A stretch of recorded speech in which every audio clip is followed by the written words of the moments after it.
Salut chers amis et bienvenue à cette vidéo. Dans cette vidéo, nous allons traiter la question numéro 16, 17, 18, 19 et 20. Toutes portant sur les cours d'automation. Cette vidéo s'adresse aux élèves finalistes de la 4e année électricité, mais aussi à ceux de la 4e année électronique. Alors, ici, on nous dit l'équation des sorties de la figure ci-contre est.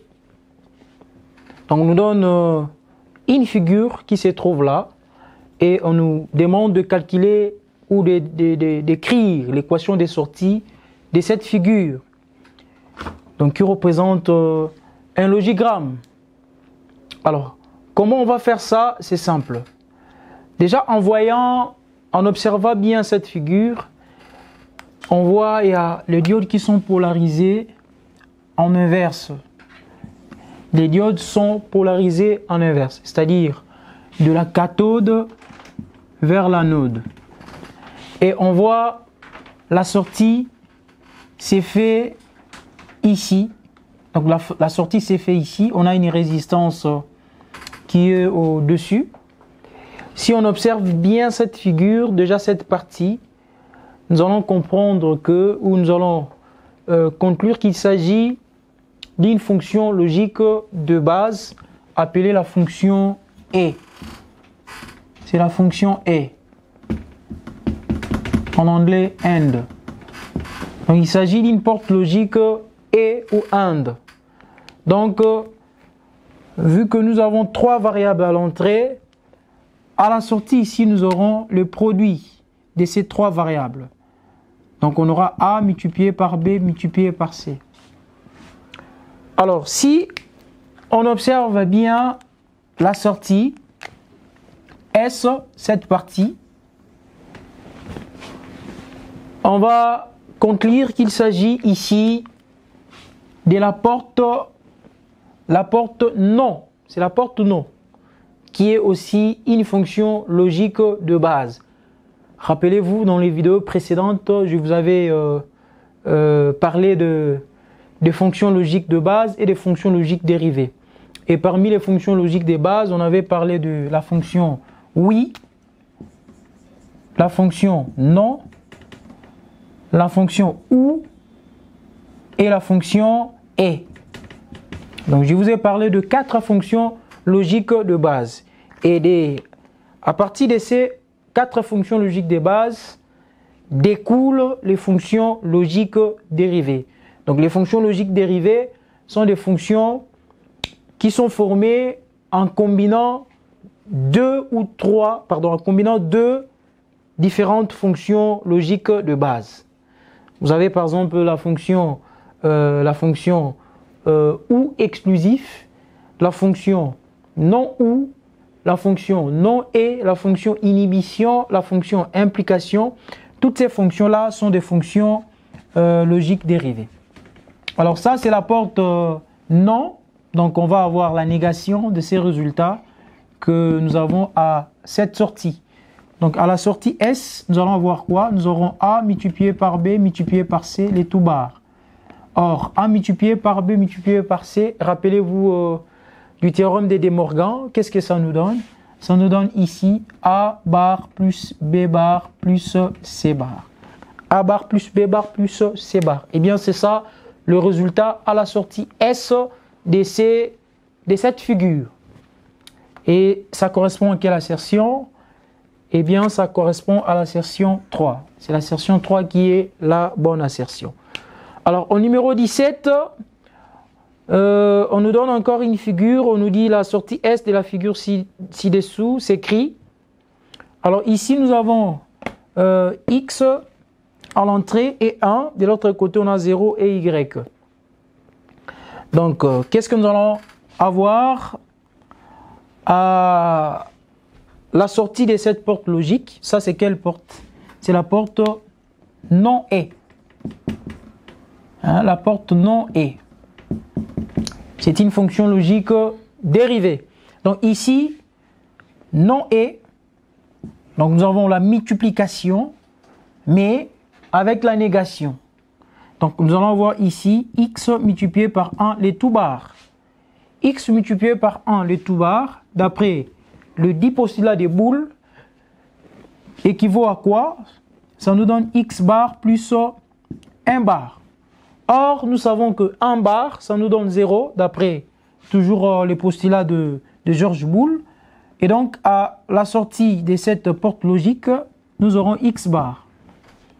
Ici, nous avons la même fonction logique, qui est une fonction logique dérivée, donc non et.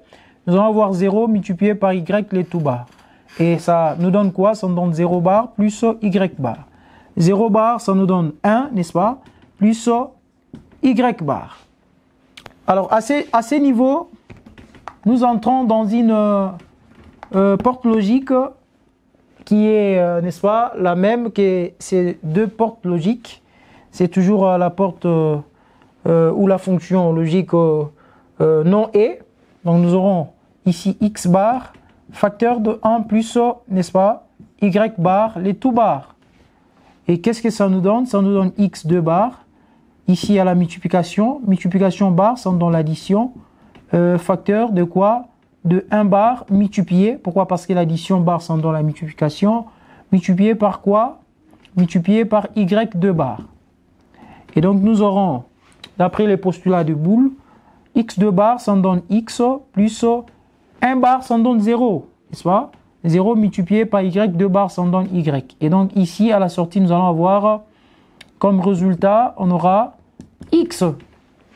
Et qu'est-ce que nous aurons à la sortie S? Eh bien, ici, nous entrons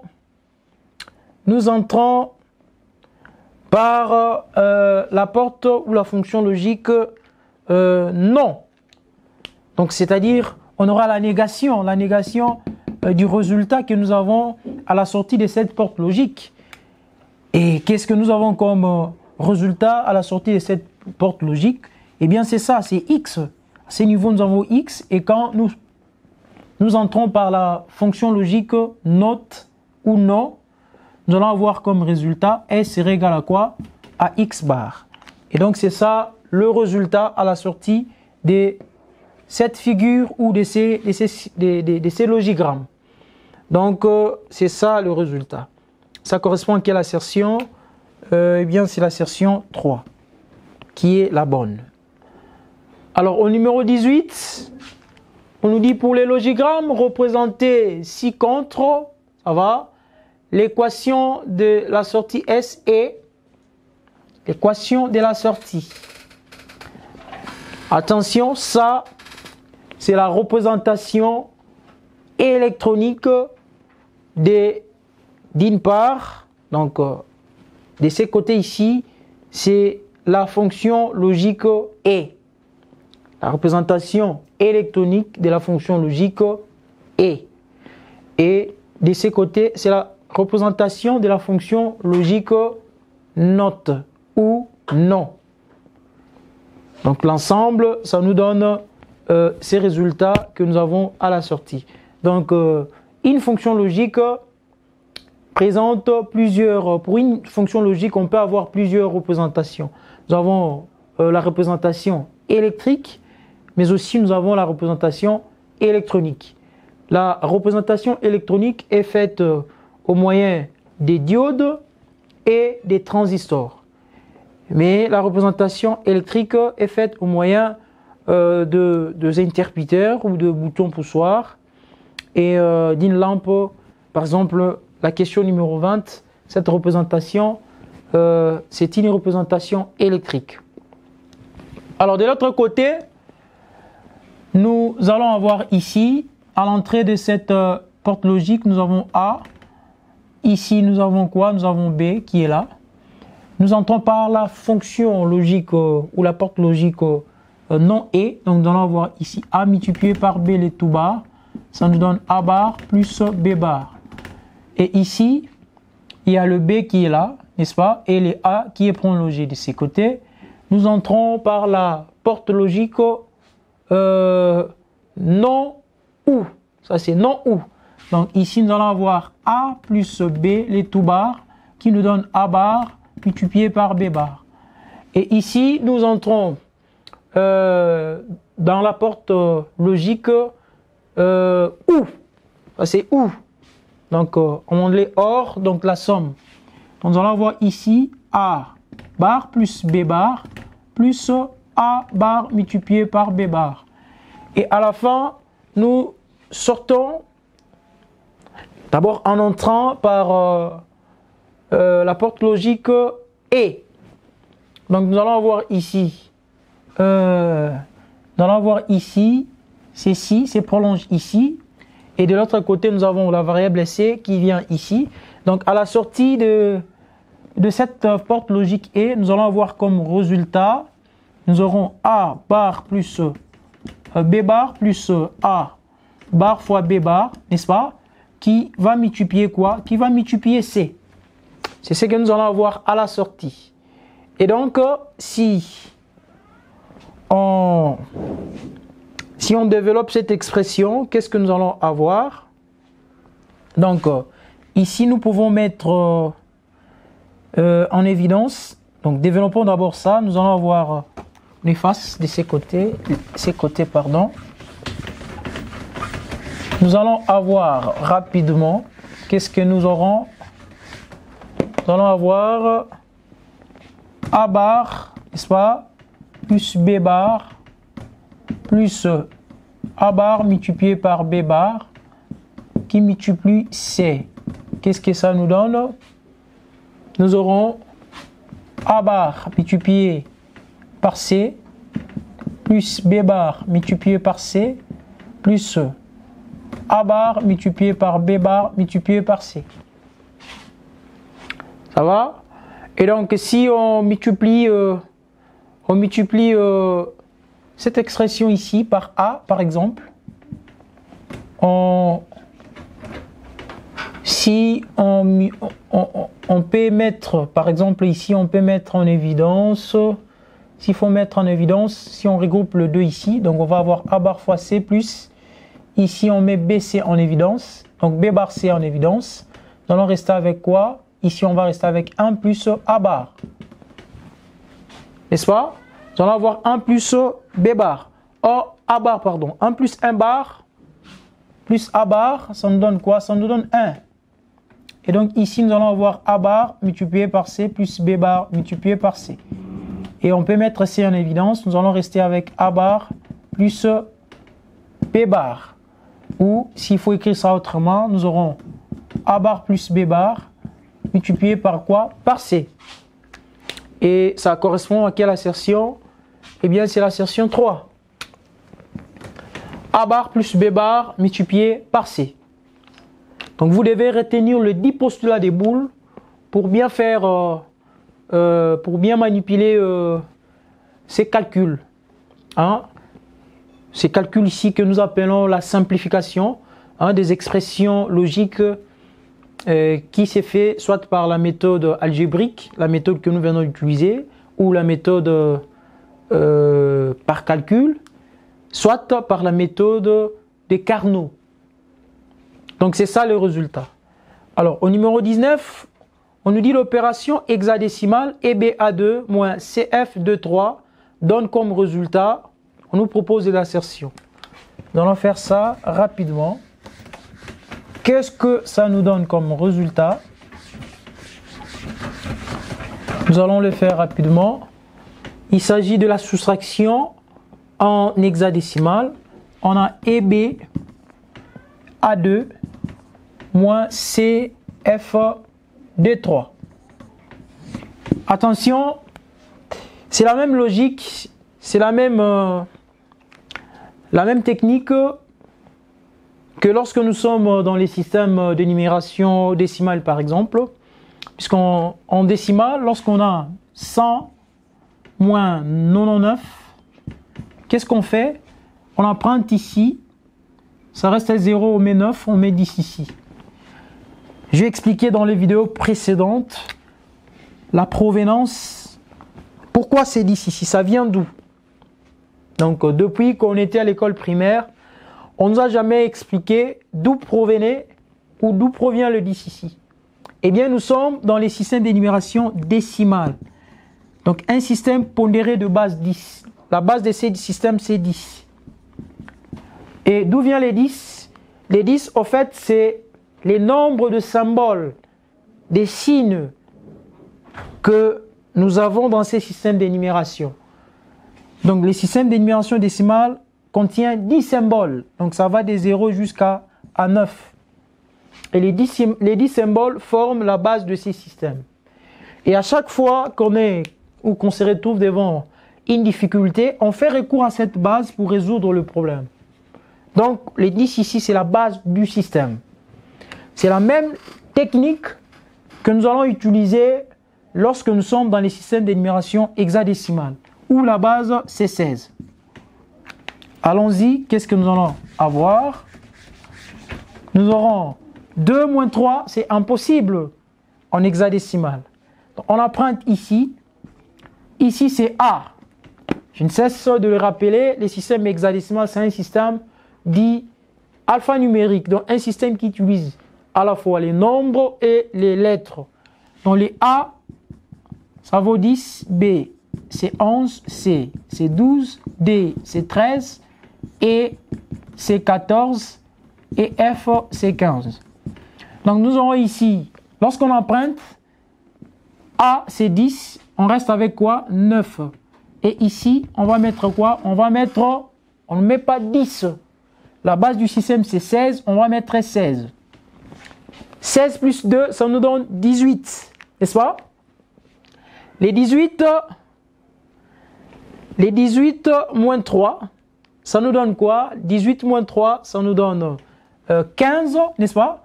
Or 15, ça représente quoi? 15, ça représente F.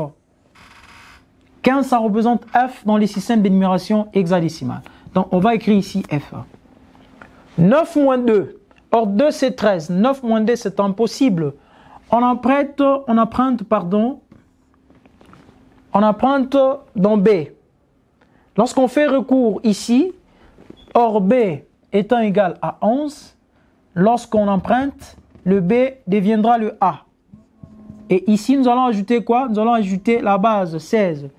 16 plus 9 nous donne combien? 16 plus 9, ça nous donne 25. 25 moins D. 25 moins D. D qui est égal à 13, ça nous donne quoi? Ça nous donne 12, n'est-ce pas? 12.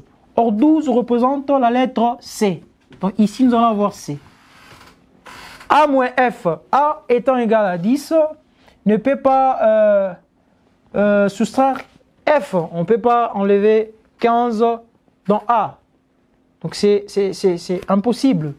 Donc, on va faire recours ici. Et étant égal à 14, on va rester avec 2 ici. On met 16 ici.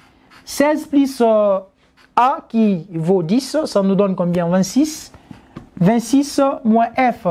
F étant égal à 15, n'est-ce pas? Ça nous donne quoi? Ça nous donne 11. Or, les 11 là, ça représente quelle lettre? Eh bien, c'est B.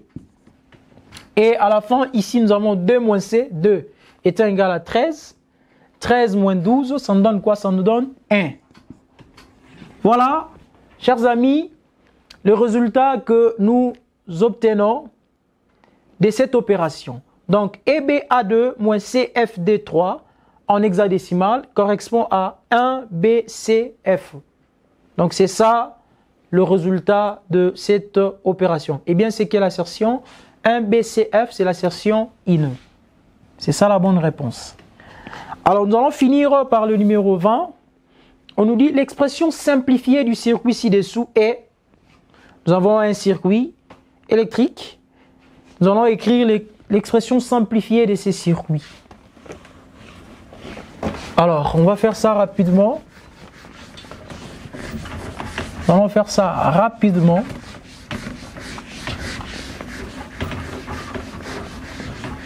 Qu'est-ce que nous aurons? Alors déjà ici, nous avons cette variable cette variable qui est en série par rapport à ces deux interprétés. Donc ça, le B bar par rapport à C, c'est en parallèle, n'est-ce pas? Et vous savez que lorsque deux deux interrupteurs sont montés en parallèle, on utilise la somme. Si c'est en série, on utilise la multiplication. Donc nous allons avoir ici A, n'est-ce pas?